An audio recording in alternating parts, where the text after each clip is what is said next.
Lucy Edwards in conversation with Chris McCausland. Coming up, we're going to hear from the amazing Chris McCausland. I cannot wait. So he's a top stand-up comedian and actor from Liverpool. He's been on the circuit since 2003 and is really high up now on the comedy circuit. He's appeared on our screens regularly on BBC Live at the Apollo, Would I Lie to You, just to name a few. And he's on tour at the moment with his act Speaky Blinders, so make sure you catch him. I can't wait. I'm going to go and see him next Thursday. He's got a sight condition called retinitis pigmentosa, RP, and is now severely sight impaired. He lives with his wife and his lovely daughter in London. Fantastic. And the fabulous Chris is going to be interviewed by Lucy Edwards. She's a journalist and broadcaster who in 2019 became the first ever blind presenter to host Radio 1. Last year, Lucy became an ambassador for the global hair care giant Pantene, and she now has over 500,000 subscribers, 300 million views, and has amassed 1.7 million followers on TikTok. Goodness. In her spare time, of which there's not much, Lucy acts as a disability inclusion consultant. So she shapes lasting change within global brands, charities, and big media corps. Lucy and Chris, over to you. Thank you so much, Olivia and Charlotte. This is In Conversation with Chris McCausland. So, my first question to you, Chris. Yes. What is comedy and what is your inspiration? Sorry, what was that? What got me into comedy? What got you into comedy in the first place, and what's your inspiration for getting into comedy? What got me into comedy in the first place was a stupid idea to see if I could go and do it. It was just a dare to myself, really. So it was never a career choice. It was just I was working in a call center at the time, and I've always been a fan of comedy. I've always, every Christmas, the videos were on my Christmas list. I've always loved stand-up. And usually when you think of stand-up, a lot of people are only ever aware of that upper echelon of that kind of, Christmas video level of comedy. People aren't aware that there's a whole world of it, unseen, all different levels of comedy out there. So whenever you look at a comedian, like in the 90s, I was looking at like Jack D and, Lee Evans, and you think, oh, that must be a good job, mustn't it? But I could never do that. They're amazing. And then the more I thought about it, I thought, well, I'm sure loads of people must have a go and be rubbish. So I kind of went out and looked at some real low end comedy and thought, all I've got to do if I was going to have a go is just not be the worst person that's ever tried it. So I set the bar really, really low, Lucy. I think that's what you've got to do. Sometimes we can be put off by our own ideas of what something is without realizing that you need to give yourself time to learn it and become good at it. We look at these people on the telly or people top of their game, whether it's any company, any job at all, and think I could never do that. But everyone starts at the bottom, and sometimes you need to make yourself aware of what is an acceptable starting point. And I'm glad to say that I wasn't the worst person that's ever tried it. So you're very successful. I mean, that's an understatement for me to say. But I mean, in terms of your visual impairment, Chris, have you felt that that's changed your path into your career? Would you have always gone into comedy? Talk a little bit about it. I mean, it's hard to say because I've always liked comedy, so it's always been in my head, but I would probably say no. But I mean, how far back do you go? I mean, if I wasn't blind, I probably wouldn't have been working in a call center in London out of work from IT because it was becoming very visual and I wasn't able to do it. But if I wasn't blind, I probably wouldn't have gone to Kingston University to do software engineering. Maybe I'd have ended up in a gang in Liverpool. So how far back do you kind of draw? There's one thing about having a sight condition as well is if you do grow up in certain areas, maybe it offers you opportunities that you mightn't have had otherwise, So I probably wouldn't have done comedy if we're going to just kind of go back to that point. I'd have probably been working in IT. I'm still a geek at heart. I've got a degree in software engineering. I loved programming. I hated being worse than the person next to me because they could see and I couldn't, and it took me longer than them. So if I could see, I would probably have 25 years now as a computer programmer with very functioning square eyes, you know, and a hunch. Oh my God. I echo that. I feel that my visual impairment as well has opened up brand new doors for me. And yeah, if you always kind of look at what if I wasn't blind? Yeah, how far back do you go? You know, it's you could have got into all kinds of trouble, couldn't you? You know, I mean, I'm reckless enough for someone with poor eyesight. God knows what I'd be like if I could see fully. So yeah, but if we just kind of go back to that kind of point where I started comedy, then I think I wouldn't have worked in a call center. I'd have worked in IT. I'd have been, you know, and now, you know, I'd like to think I would be probably high up in some kind of, I'd have a lot more money. I'd have a pension. 25 years under my belt in a proper grown-up job. Oh my God. But I guess also you're so successful because you're going on the road very soon, as Charlotte said, your delayed tour. And I think it's a very visual industry, would you say, comedy as well? Chris, how do you navigate TV, you know, all of that jazz? And as a VI person, is it difficult? What are the challenges? I think what you need to remember, I mean, I feel that I'm quite pragmatic about it in the way that not everything has to be for me, right? I think sometimes we need to remember that we've got a disability, and the world doesn't need to bend to fit my needs all the time.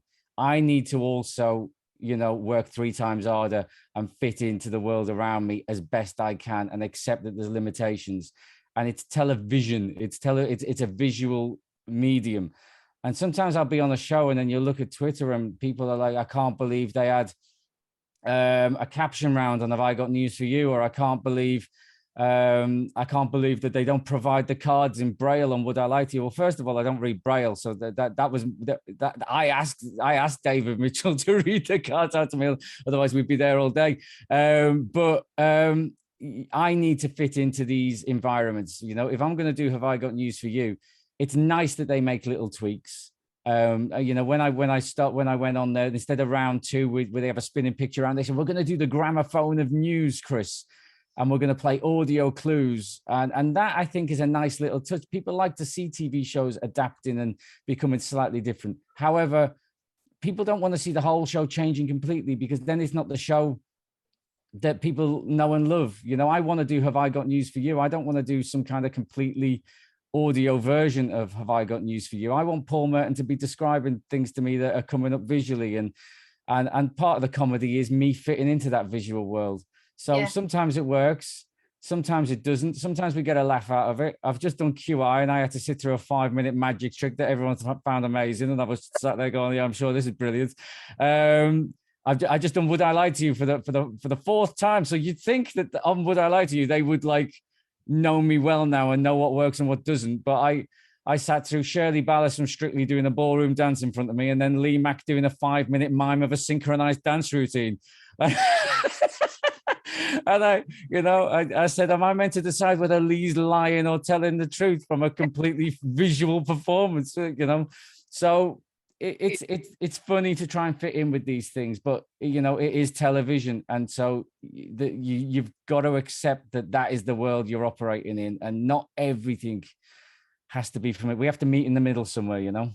Yeah, no, I understand. And I mean, I guess that's the fun of it. It's just your life, you know, you're living it on screen and in that scenario, and you're just like, well, I can't necessarily have input on this because exactly, you know, with my family every November I go to watch the firework display, and I have to stand in a field and listen to other people watch fireworks going, oh, you know, the fireworks aren't for me, and that's part of life. And so on TV, you know, you need to take the rough with the smooth, and I think people can appreciate that. And sometimes you do get people piping up and going, this is atrocious, this is appalling that they haven't completely adapted but that's my attitude towards it. Things like Taskmaster, for example, I've never done Taskmaster. I would never try and kind of persuade them to put me on Taskmaster, because I don't think that I would.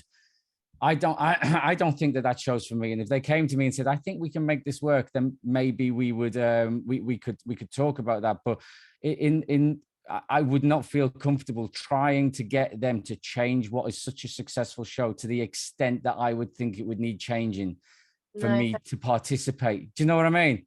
No, I guess, yeah. And I guess that on a level, you can't necessarily control all the producers there. But I guess when you do your own gigs though, Chris, and you the audience, and you've got kind of all the tools at your disposal, you can change the set, you can change who you work with. Like, how do you adapt that environment and advocate for yourself with your teams behind the scenes to say, you know, how do we work here? Do you have a plan, or do you just have it's, you know, there's a lot of things that, like, okay, just in terms of stand-up, I always have a stool on the stage. I don't really like sitting down. And when people see me with a stool on stage, people probably just think, oh, you know, he looks quite casual sat there, you know, quite relaxed, but I use it as an anchor point, you know, so that's a mobility aid. It allows me to get up, move around, oscillate, play left, play right, move, and not worry that is bang on 12 o'clock forward. Every time I go kind of move back and sit down, I know I'm in the same starting point and I know I'm facing forward. So people probably, when they're watching, don't realize the significance of just something as simple as a stool on stage. We're doing a pilot at the minute for a game show for BBC One, which we're actually doing the pilot on Tuesday, and in front of all the commissioners and the BBC bosses to see if they want to make it. And it's me hosting a game show, and what we're doing is I am completely mobile and moving around. The way we're thinking it at the minute is, you probably, unless you knew me, you wouldn't know I was blind moving around. But we're building in tactile markers into the design of the floor space, so that I can walk from point to point, and people will probably not realize that these markers are in the design of the. Do you know what I mean? So there's things that you can do. And I think once people want to work with you, and once people like what you've got to offer, they will bend over backwards to make things work for you. You know, if you've got your degree in marketing and you are a creative, imaginative person, then the team that want you in that marketing department will bend over backwards to make that mobility of the office and the computer systems work for you. It doesn't matter what the industry is: TV, marketing, IT. Do you know what I mean? If you can prove that you bring something to the table, you know, you hold all the cards in a way. But you probably also in those meetings have a lot to give in terms of, you know what you need as well, Chris. Yeah. And you need to be vocal. There's no point in not telling people what you need. And a lot of times people will assume what you need as well. And you know, they might assume more so than what you actually do need. People have a very stereotypical opinion of blindness and what is needed, even just from the point of view that you know, you would think that, like, oh, if there's a step going down, you need to be told. I find often I just, when you get smaller, I step down. So so it's you know, your demands and your requirements and your needs are often different to what people would assume they are. People often tend to wrap you in cotton wool, and we're a lot more robust than people think. So you've got to be vocal, you've got to pipe up, and but people want to help. People want diversity in this day and age. They want to, you know. I found that during the pandemic, there's definitely a wave happening where I guess we're all stuck inside, and I don't know. I felt that there was a lot more kind of diversity and inclusion going about, definitely in my space anyway. So I don't know whether you're still on MySpace, are you? I thought MySpace died about 15 years ago. No, go on, sorry. No, but I in terms of how you interact with the crowd, that I know you say you have a stall as well, Chris, but yeah, how is heckling? How does that work? So like I don't go into the crowd actively. I don't talk to the crowd actively like some comedians do. Like Dara O'Brien very actively will go into the crowd and start conversations with people. Now, I don't do that. And the reason I don't do that at all is because of my eyesight. It's never been something that's been in my kind of wheelhouse of skills, my skill set. And so I'm very much, I react to the audience. So if something happens or somebody pipes up in the audience, I can react to that just like anybody else can. Often if something visual happens in the room, I'm the last person to know, but I'll get a joke out of that. I'll get someone in the audience to tell me what the hell's going on. But there's other comedians that also don't actively go into it. So it's not just me that doesn't talk to the audience. I mean, everyone will know Milton Jones with the crazy hair, who's on Mock the Week a lot, and the one-liner comedian. He doesn't actively go in and talk to the audience. Tim Vine doesn't actively go in and talk to the audience. Another one-liner. There's lots of comedians that don't do exactly the same thing that I don't do. It's just that I've probably landed there, because of the restrictions on me rather than a decision in comedic style. But I'm not alone in the way that I perform. So, it's fine, really. Doesn't look weird, doesn't feel weird. It just feels normal and natural. It's whatever works for you. And I guess the next question of mine is, Chris, how do you bring your visual impairment loads into your comedy, or do you fear that you would be the token blind guy, or do you feel like you are? So I mean, I never felt like I would be the token blind guy, because there is no token blind guy in comedy or TV. It's not a thing. There never has been. And you can kind of say maybe the token to say, I know it's a kind of it's a saying and so on, but it's not a thing in comedy. It hasn't been a thing especially when I started. I never used to mention it. So when I was 26 and I started doing stand-up, I'd do a joke at the beginning and I wouldn't mention it again. And I was so adamant about this, in that I wanted. We've all got preconceptions and we all judge people, whether we like to admit it or not.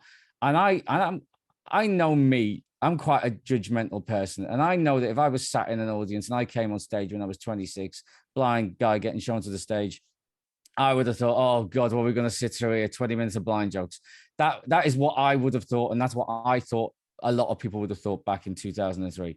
And so I went the opposite way, and it was challenging people's preconceptions and making them forget. But now I look back, I think I also realized that I just wasn't comfortable as myself. I wasn't, as someone who's losing their sight gradually.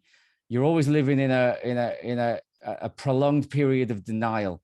It's not like being born blind. I think, we're a completely different animal, aren't we? People who are born blind to people who lose their sight. We're always living in denial. We're always, less self-assured, less confident, always, never really having to come to terms with things on a specific moment. And I think back when I was 26, I was in that phase. I hated it. I was probably quite embarrassed by it. And also I didn't feel like I had anything original to say about it. And now I'm 44 and, I'm more comfortable as myself. I'm married with a kid. I've got a lot more unique, original perspectives on life that me being blind makes funnier. Things about being a dad that everyone can relate to who's a parent, but then there's a little USP or a little twist on top of it. So still, don't go over the top on it. Keep it down to, a portion of what you're doing, because it becomes boring. It becomes predictable. You don't just want to go on about it. The jokes stop being funny. But I do talk about it more now because of all them reasons. I've got more things to say, and I'm probably more comfortable being myself at this miserable old age of 44. Oh, Chris, I really wish we had the time for way more questions, but thank you so much for me. Yeah. Let's leave it there, but thank you so much for sharing so many insights. Back to you, Charlotte. Yeah, cool. Oh, thank you so much, Lucy and Chris. It's Charlotte here. That was absolutely amazing, and such a lovely way to end, Chris, hearing your reflections on. Can I just say as well, can I just add one thing okay, I work in entertainment and I do stand-up comedy. And it sounds glamorous and it sounds wonderful. It's been a long old slug, right? The best thing I ever done was go to university and get my degree in software engineering. 22 years later, I don't use the degree in any way whatsoever. But the best thing I ever did in terms of life decision was, even though I didn't really know what I wanted to do, was go to university, get my degree. My group of friends I've got now are still the best group of friends I've got in my life. And it sets you up for being an adult. Do you know what I mean? And gives you the opportunities for when your dreams don't work out, or when you pipe, you know what I mean? You can't start life at the age of 18 thinking I'm going to be an actor or thinking I'm going to be on the telly. You need to get that bedrock sorted. Whether it's uni, I'm not familiar with what all of the current kind of vocational things are at the minute, but pick something that maybe one day can give you a pension, and then work on the other stuff as hobbies until something works out. That's my advice.